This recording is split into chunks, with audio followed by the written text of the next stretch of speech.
Dans la préfecture de Sotouboua, située à environ 300 km au nord de Lomé, les habitants sont confrontés à une série de crimes qualifiés de rituels en raison des mutilations infligées aux victimes. Ce phénomène macabre, qui semble se répéter à chaque approche d'échéance électorale au Togo, soulève de vives inquiétudes au sein de la population.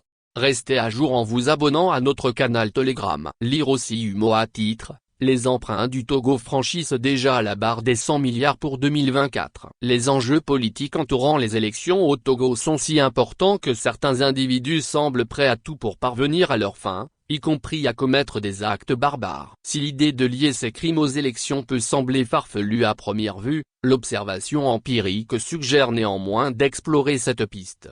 En effet, il est de plus en plus fréquent d'assister à des assassinats de personnes vulnérables, notamment des mineurs, des jeunes femmes ou des personnes âgées, suivies de mutilations atroces des corps, telles que des amputations de parties sensibles comme la tête ou les parties génitales, à l'approche des élections au Togo.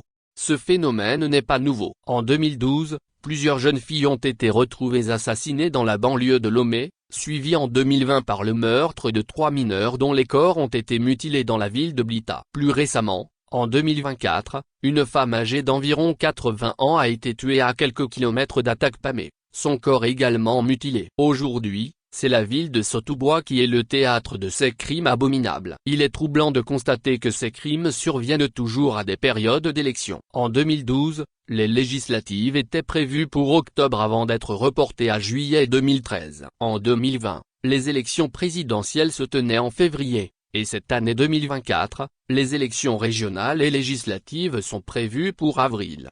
Lire aussi, affaire de délestage au Togo, Géritama allume la ministre Mila Aziable. Face à cette série d'événements, une question se pose, s'agit-il d'une simple coïncidence ou d'un programme de rituel orchestré par des individus qui se sentent à l'abri de toute sanction? Les organisations et associations ont dénoncé ces atrocités, mais il reste essentiel que les autorités enquêtent sérieusement sur ces crimes et prennent des mesures pour protéger la population et garantir la sécurité lors des échéances électorales à venir.